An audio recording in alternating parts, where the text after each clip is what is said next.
We're starting the fourth quarter of this first game in the best of 7 championship series between Alaska Milk and the Pure Foods TJ Hot Dogs. And Pure Foods certainly in dire straits at the moment. Naalala po sila ng 16 na punto sa pag-umpisa ng fourth quarter. At wala po pong nakikita tayong panlulumo sa panig ng Alaska. Talagang tuloy-tuloy ang kanilang magandang laro. Pero namin ito, isang fast break play for Pure Foods. Santos got it on the second try. Easy ng foul. Walang tinawag. Nakikita po ninyo si Mr. Rene Montemayor, ang big boss ng Pure Foods, looking very worried. Kanina naman, Chairman Teddy Dumayuga ng PBA. Of course, the Pure Foods is up. Here's steal by Olsen Racela, pero merong foul na tatawagin. Frustrated si Olsen Racela, no? The shot clock was down to 8. Alam mo, marami siguro magtatanong ngayon nung nasa isip nila, ano kaya magiging sanctions kay Glenn Capasso. Sa palagay mo, meron kayang mangyayari o maapektuhan kaya yung kanyang laro dito sa championship? Well, I really don't know kung anong desisyon ng PBA Commissioner, pero palagay ko, tatawagin nila si Glenn Capasso. Siguro they will create a committee to look into it, or the Commissioner might just render a decision on the penalty immediately. Maganda siguro kung malaman natin kay Commissioner, but I'm sure whatever decisions or sanctions will be made will be announced after this game. Siguro maybe even the day after. Well, if you just tuned in, ladies and gentlemen, kanina po ay medyo malaking pangyayari yun sapagkat naramdaman ni Glenn Capasso na dinudul siya ni Hawkins at bigla siya nag-react by hitting Bong Hawkins in the face. At he was called he was charged with a flagrant foul. Importante po yan si Glenn Capasso para sa kapunan ng Pure Foods. Especially yung kanyang outside shoot. Tsaka clutch scorer si Glenn Capasso. Maganda rin yung depensang nilalaro ni Glenn Capasso. So he will be missed. Ilang beses yung naging member yan ng All Defensive Squad.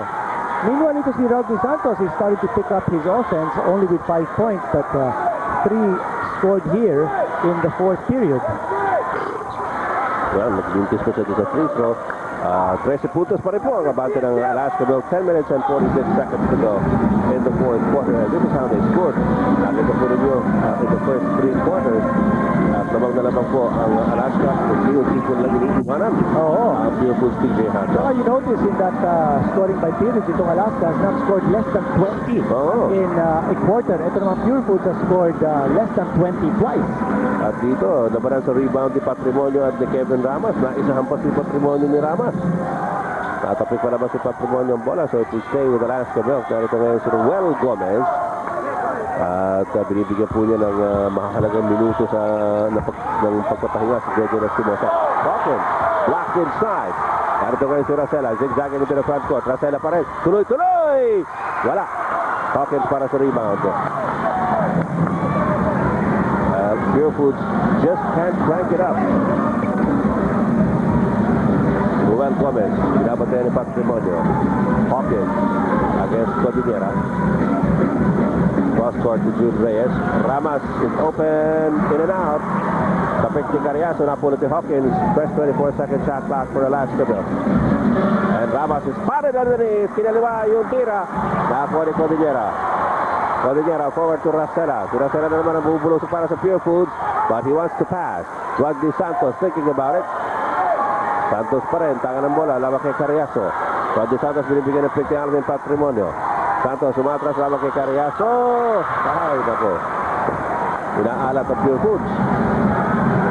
Gomez will pull up and miss the shot. At pag-agawan po sa rebound, tatawagan ng foul si Guillermo Cariaso. Tinulungan namang tumayo ni Alvin Patrimonio. 13 puntos pa rin ang abante ng Alaska. 69-56. Gumaganda na yata ang depensa ng Pure Foods at Alaska has not been able to score. Sa bilang ko, siguro the last 3 possessions, nagkakaroon ng successive defensive stops itong Pure Foods, but they've got to be able to put the ball in the basket on the other end. Kung hindi, Kailangan din nilang umiscore. hindi timbamba yung kanilang yung lead ng Alaska. Hindi magkakaroon ng stalemate. Cordillera knocks it off Kevin Ramos' hands. Hindi ito bumabalik para sa Pure Foods. Hindi ito rin ibang ilistan. Hindi matagal-tagal lang nakaupo ito sa bangko. Samantala po ang Hawkins. June Reyes. Out to Hawkins again.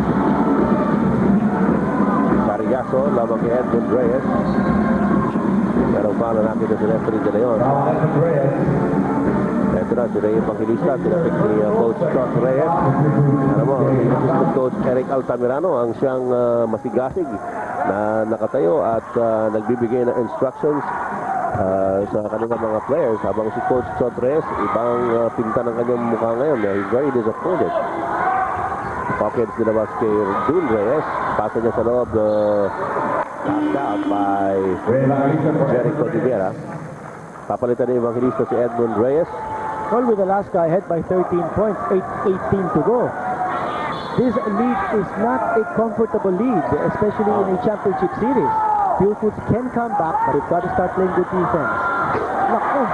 Pumasok pa yung palabas si June Reyes. Ngayon pa pumasok yung mga pukol ni June Reyes mula sa labas. Kaya kanina nga, pinag-uusapan natin how Pure Foods must tighten up its defense. Yun. Nakapasok pa ng outside shot ito si June Reyes. Rodney Santos trying to weave his magic. Ito na, si June Reyes, nauna sa harapan. Pull-up jumper by June. Babied it. Evangelista para sa rebound for Pure Foods. May Evangelista forward to Austin Rosella. 15 puntos po ang abante ng Alaska Mills at 71-56. Meron pa tayong 7 minutes and 37 seconds remaining. At tumagtala si Patrimonio ay finaul. Natawakan po si Bong Hawkins. Pangatlo na yan, si Hawkins sa laro ito. 7 minutes, 36 seconds to go. Fourth period. Meron po timeout. Natatawagin ang Pure Foods TJ Hotdog. Tuloy-tuloy po ang labanan para sa kampiyonato ng All-Filipino Cup for 1996. Ito po ay sa pagitan ng Alaska Milk at ng Pure Foods TJ Hot Dogs. At ito po ang rebounding. Sa first half, lamang ang Pure Foods, pero dito po sa second half, ay napag-iwanan na sila ng Alaska para kayo sa natin departamento. Well, bumaliktad na nga, no, ang rebounding story. Alaska is now out-rebounding Pure Foods dito sa second half. Samantala, si Elsa Rosella tawagan ng offensive foul. Good positioning by June Reyes. Panlima na yan ni Olsen Rosella. At si Dido Pumaran, medyo matagal-tagal na rin nakaupo doon sa bench. So ito si Rosella, sabi nga natin kanina, was able to inject some activity in the Pure Foods offense, pero not enough. Samantala, Ruben De La Rosa nakuha ang rebound. Lamang pa rin po ng 15 ang Alaska. Pasa ni Olsen Rosella natin sa Scarabas si June Reyes. At ito po magandang laro ni June Reyes ay siguro ay kinatutuwa din Johnny Abarrientos dahil hindi siya ganong hirap. Abarrientos nakaupo pa rin sa bench, nagpapahinga. Well, malaki pa din ang lead ng Alaska, so can afford yung Alaska to have Johnny Abarrientos sitting on the bench.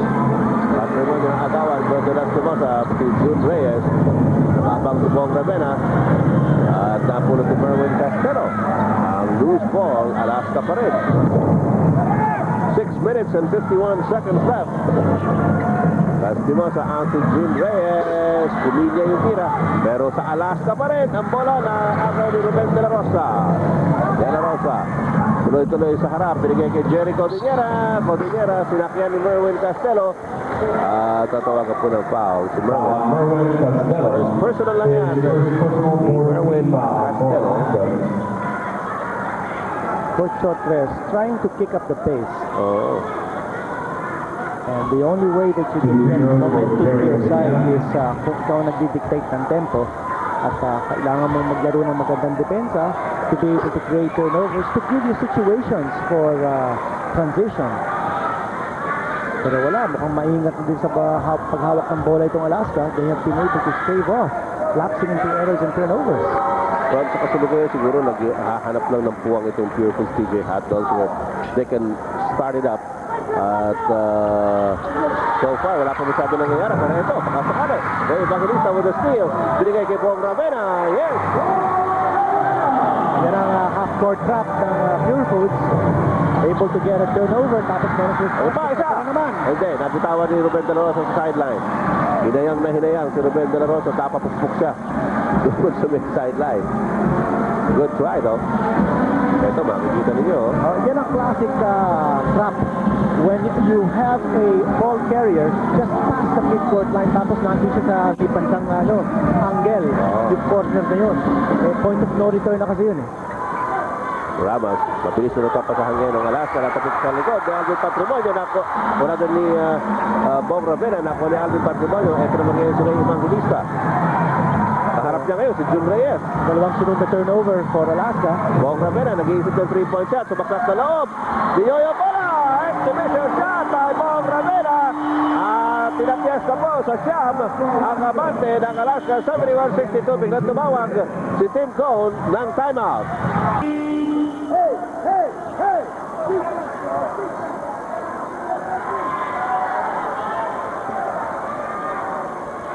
Naibaba na po ng Pure Foods ang lead to just 9 points on this particular play.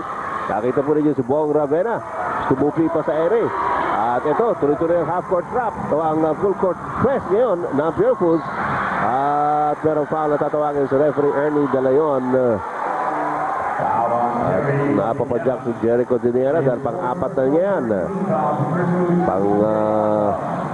Pangatlo namang team foul yan ng TJ Hot Dogs. Siya nga pala, doon po sa hindi nakapanood kanina sa first game, exciting din po yung nangyari doon sa fight for third. Ang third place po, dahil knockout game na po yun, ay napunta sa San Miguel Beer, pero not without a very intense play. At 100-99, yun ang naging score. Samantala, 8% pa lamang dito sa fourth quarter ng Alaska field goals. 1 out of 13 yata. 1 out of 13. Ang pinapakita ng Alaska. Yun. Bintis na naman. Oo, 1 out of 14. At pinulo ko rin Evangelista ang bola. Nabigay kay Bong Ravena. 7 na puntos na lang po ang abante ng Alaska Milk. Down from 18. Gumagana na ang depensa ng Pure Foods and the Juicy Hot Dogs. And this is also the reason kung bakit bumalik na si Johnny Apariento sa laro at pinaupo na muli si Jun Reyes. 11-2 run ang ginawa po ng Pure Foods TJ Hot Dogs. They were behind by 18 just a moment ago at 69-51. Tinapik para ba si Wong Hawkins ang inbound. So Patrimonio now. Meron po tayong 20-second timeout na tinawag si Coach Chot Reyes for some last-minute instructions. Sa kasalukuyan po, meron pang tigatlong timeout. Tama ba yan? Tama ba yan? Tigatlong timeout pa ang Alaska at Pure Foods. Yes. Dahil 7 timeout natin, 7 full timeout ang binibigay dito sa championship. At kapwa po merong 4 na team foul ang Alaska at Pure Foods with 5 minutes and 10 seconds remaining. Well, yung Alaska, binalik na yung 4 top players ni Coach Kim Cone. Cariaso, Lastimosa, Hawkins, and Barrientos combining forces with Kevin Ramas. Ito na si Patrimonio. 4 seconds on the shot clock. Patrimonio will have to put it up. Wala. Big rebound by Ruben De La Rosa. Pero nasa po palabas si Johnny Abarretos will stay with the TJ Hot Dogs. They've got a fresh 24-second shot clock. Big gamble on the part of Coach Chot Reyes here to go with a tall lineup. Wala siyang natural point guard. Nakaupo si Tino, nakaupo si Olsen. Si Ravena po ang point guard ngayon ng Pure Foods on the floor. Evangelista binigay kay Patrimonio laban kay Hawkins. Patrimonio gets a clear shot. Yes! At nabuhay bigla itong mga fans ng Pure Foods TJ Hot Dogs. 7 na lang ang abante ng Alaska at 4 minutes and 45 seconds remaining. Alaska scoreless in the last 3 minutes. Alright, narito ngayon si Johnny Abarrientos. Laban kay De La Rosa. At dikit na dikit ang depensa ni Ruben De La Rosa. Tatawagan siya ng foul. Yan na po ang 15th foul ng Pure Foods. 4:36 left. Medyo matagal-tagal na itong katahimikan ng Alaska. Ito last start na ni Coach Sotres. Oo. And he's putting all his aces on playing good defense. Lastimosa. Oh, ibang Rivera na tapik yung bola. Defensive stop once more. Matagal-tagal pa rin itong stretch na hindi nakakaskore ang Alaska. Pito na lang ang abante ng Alaska Milk. Alvin Patrimonio will go for a 3-point shot! What a big one! That was a big one by Alvin Patrimonio. Apat na lang ang abante ng Alaska Milk. Tignan natin to. At buhay na naman ang Pure Foods. Nakita natin kanina the pick set by Jerry Cordillera. Alam na natin kung sinong titira sa Pure Foods, but the defense did not react. Alaska calls a timeout.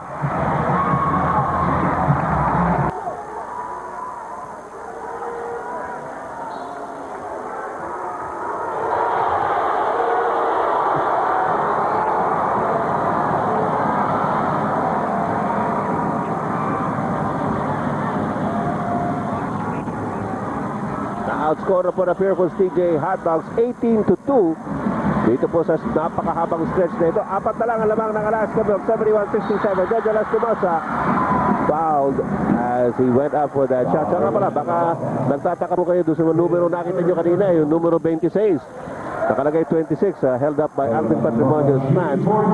That's the number of points that Alvin needs now to score his 10,000th career point here in the PBA. So nabibilang po yung mga fans ni Alvin. Nung pagpasok po sa umpisa ng laro, 38 po lahat yan eh. Ngayon, si Patrimonio po hindi. Nagpumpisa yan 33 yata. Ngayon, 17 na putos ni Alvin Patrimonio. Lastimosa finally breaking a cold spell for Alaska. 5 minutes, wala pong puntos itong Alaska, and finally ito si George Lastimosa scoring from the stripe. Ang hina ko talaga sa math. 43 nag-umpisa. Anyway, mga kaibigan, meron po timeout si Coach Chot Reyes.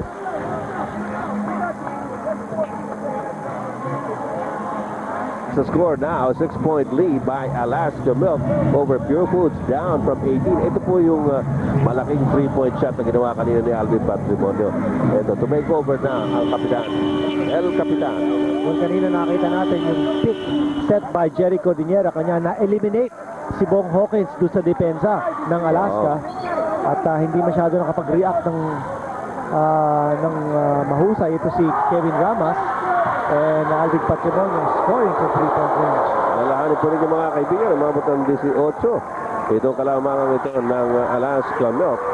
At naibaba po sa 4 na lang nung tinira ni Alvin Patrimonio. Subalit sa score po ngayon ang Alaska.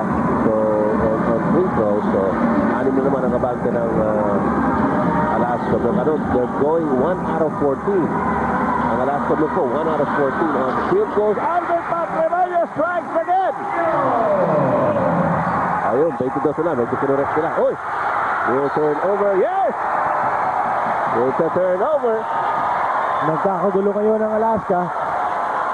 Yung pinakita ng Alaska na teamwork, nakatulog ang Alaska. nagkaroon ng complacency. Oo. Yung pinakita ng Alaska kanina na teamwork in offense and defense, yun naman ang pinakita ngayon ng Pure Foods. Jerry Cordillera trying to keep it alive. Pero foul on Bong Hawkins. As Cordillera went up for that offensive rebound. 3 minutes and 14 seconds to go. 3 minutes and 14 seconds to go. As you see the miss by Ray Evangelista. Darito si Jerry Cordillera. Talagang buong lakas. Nakinorip. Ayun, may foul si Bong Hawkins. Samantala, meron pong 20-second timeout na tinawag ang Alaska Milk.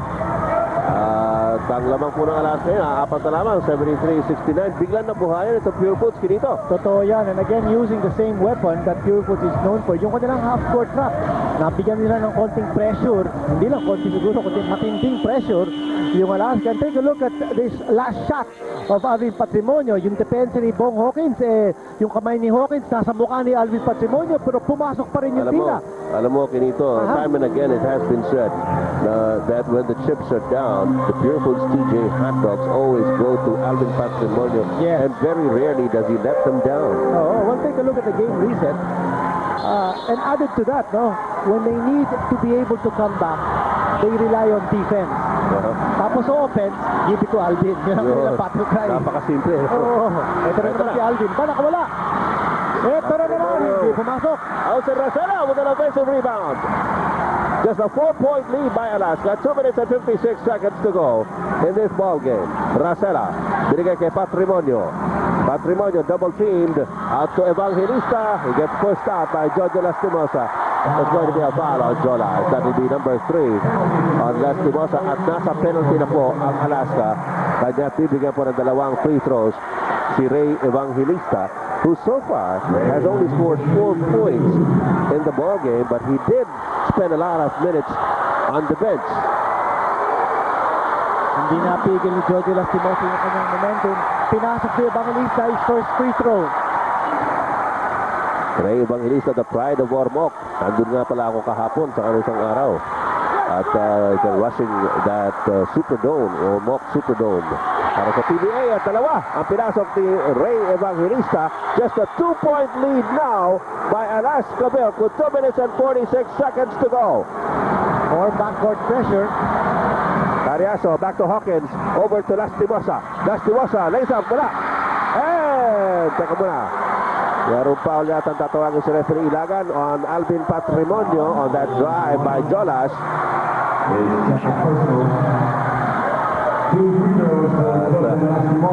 Dating bibigyan po ng 2 free throw si Jojo Lastimosa. At pwede nakita niyo po ang reaction ni Coach Chot Reyes dahil nakakahabol na sila. And there was a foul in that layup. There was definitely a foul in that layup. Tira naman ni Lastimosa, kumalog muna bago pumasok. Medyo pinasususpense pa. Oh, kanina tumama yung mga paraso eh. When Jojo Lastimosa went up for that layup, kanya tama naman yung tawag. Well, Chot Reyes doesn't seem to agree. Oh, well, Alaska only one field goal in this quarter so far. A lot of the points coming from the free throw line. Well, yeah, because Alaska ended the third quarter with 69 points so far, with more than 9 minutes of action. 6 na puntos pa lamang ang kanilang ini-score. 2 minutes and 19 seconds to go. Patrimonio sees Ravena underneath. Ravena, hirap na hirap, pero pinasok ang bola. Wow, Ravena! Down to a 2-point lead once again by Alaska. They have possession. Johnny Abarrientos, hinahabol ni Olsen Racela. At kayo na sinasabi natin kanina, ito si Alvin Patrimonio. Siya nagdo-double team, naghahanap na papasahan. As we go to the last 2 minutes of the game, brought to you by Tanduay Rum 5 years Junior Lapad. Tanduay, the number 1 rum. At ito na, pagkakataon ng Purefoods by Cariaso with a steal. Big steal by Cariaso. Jojo Lastimosa, pagtawid ng linya, pinaul. At bibigyan po yan ng 2 free throws. Bong Ravena picking up his 4th personal foul. Ito, yung foul ni Bong Ravena. Prior to that, a big steal by Alaska as Purefoods was going to its front court. Hinahanap ng Purefoods ang equalizer. But now it's in the hands of Lastimosa to stretch the lead. Okay. Lastimosa, at nakikita po rin yung mga yan, yung replay nung steal ni Jeffrey Cariaso. Ang layo na pinanggalingan, no? But he kept his composure. Yan ang masasabi mo rito kay Jeffrey Cariaso. He's all heart. Oo. Aggressive, tsaka hustle. Oo. Jeffrey Cariaso. Yan palagay ko, one of the plays of the day. Oo. Ay yung ginawa ni Jeffrey Cariaso. Dahil ang momentum nasa Purefoods na nun, and they could have taken the lead. At worst, even up the count. Olsen Racela, look away pass to Bong Ravena. And there's going to be a foul on Jojo Lastimosa. Bong Ravena sa loob. See that bullet-like pass. Rabena parang kiti-kiti yan eh. Oo. Nakakahanap ng to score from up close. And of course, the defense of Alaska is concentrated on Alvin Patrimonio at saka si Jerry Codinera. Kanya nakakawala ito si Rabena sa ilalim. Bong Ravenna very calmly sinks the first free throw, cuts the lead down to 3, 77-74. 1 minute, 29 seconds remaining in Game 1 of the best-of-7 championship series. Well, patuloy ang napakagandang offense ni Bong Ravenna.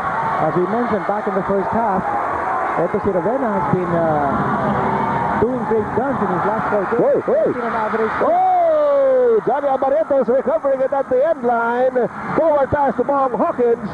Hawkins out to Jojo Lastimosa. Lastimosa with a pirouette. Balik ulit kay Johnny Abarrientos. Sabi ni Johnny, huwag tayo magpapanik. Abarrientos! Whoop, offensive foul is going to be called on Johnny Abarrientos.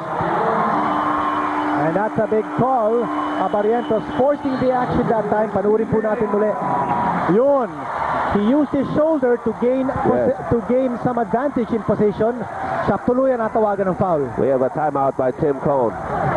Sitting on the edge of their seats in Game 1 of the best-of-7 championship series for the All-Filipino Cup for 1996. Ang ating full score, labang ang Alaska ng 2 na labang, 77-75. Kung kayo po ay manis kanina dahil tinatambakan na ng Alaska ang Pure Force ng 18, siguro tanong nyo ngayon, teka, ano nangyari? Ito nangyari. Fourth quarter field goals yung Alaska. 1 out of 16, 6% shooting. And most of the points of Alaska coming from the stripe dito po sa fourth period. Sa field goals naman, siguro hindi masyadong maganda rin yung kanilang field goal shooting, but certainly better than 6%. 41%. Malayo. Pure Foods, oo. Okay, pagkakataon ngayon na Pure Foods na either tumabla or lumamang. Kanina pa po sila pinag-iiwanan ng Alaska. But this is a searing comeback by the Pure Foods TJ Hot Dogs. This guy, this man, has been at the forefront of it. 4 seconds on the shot clock. So has Bong Ravenna. Ravenna has played an excellent game tonight for the Pure Foods TJ Hot Dogs. Illegal defense on Pontuino. So, meron pong technical free throw. Si Alvin Patrimonio. Tatapyasin po niya. Pipilitin niya tapyasin itong 2 puntos sa kalamangan ng Alaska. Well, that's a Tapos sa kanila pa bola. Yes. 1 free throw on the technical by Alvin Patrimonio. Oh boy. Oh. Medyo nakapaggigilalas po itong nangyayari dito. Akala natin kanina, in the bag na para sa Alaska. Palagay ko, yun din ang akala ng Alaska players. Kaya they played complacent. At hindi na sila naging agresibo, no? In the fourth period, they played very tentative. Evangelista, Toracera. They got 10 seconds on the shot clock. Remember both Ravenna. teams in the penalty. Ravenna handing it off. Ball goes out in favor of Pure Foods. Only 4 seconds on their shot clock. Ravenna actually had the shot elected to pass off. So he was already in mid-air. Just a 1-point lead by Alaska, 77-76. 26 seconds remaining. Hangin na naman po ito. Patrimonio! No! And the loose ball picked up by Bong Hawkins for Alaska Milk. 17 seconds to go. Jojo Lastimosa, sinalibong. Tatawakan po ng foul si Jerry Codinera. At kaya po na nabanggit ni Nito Henson. Pareho pong nasa penalty na ang 2 kumpunang ito. Si Jojo Lastimosa po mag-free throws ng 2 beses. Well, duty foul yung Jerry Codinera. Definitely yung Pure Foods looking to stop the clock. And Lastimosa will try to pad his lead. Marami bang pwede mangyari dito? Oo, marami. Ito si Lastimosa could miss 1, could miss 2, could make both. If he makes both, 3 lamang ng Alaska. Pero pwede Pure Foods will be, yes, Pure Foods will be looking. Oy! Minintis na yung first, yung front end ng kanyang 2 free throws. Just a 1-point lead by Alaska Milk with 16 seconds to go. Now a 2-point lead of 78-76, and we have this timeout.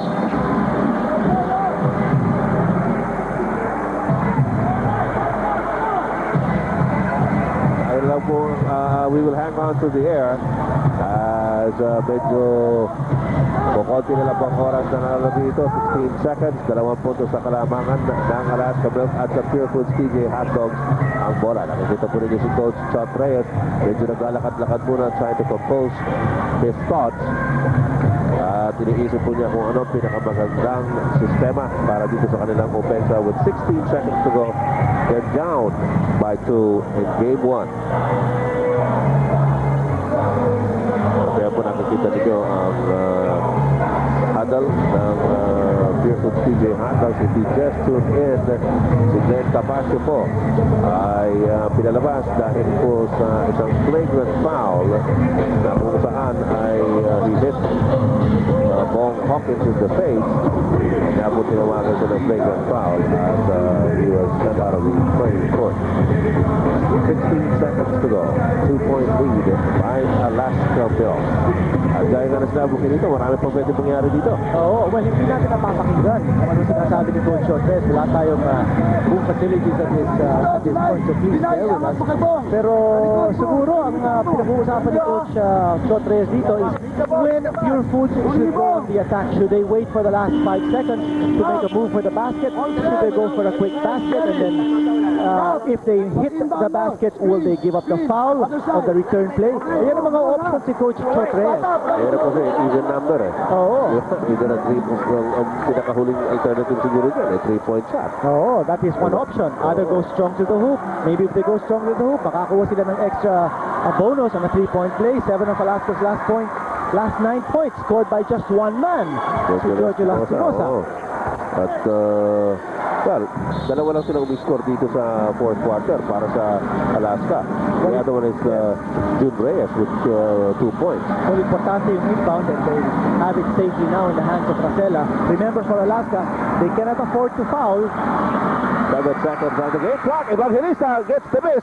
Inabot kay Jericho Rivera. No basket, sabi ni referee Moreno. Wala raw. Not counted. Merong foul. Before that shot, si Bong Hawkins ang tatawagan po ng foul. At bibigyan ng dalawang pagkakataon si Ray Evangelista yata ang titira.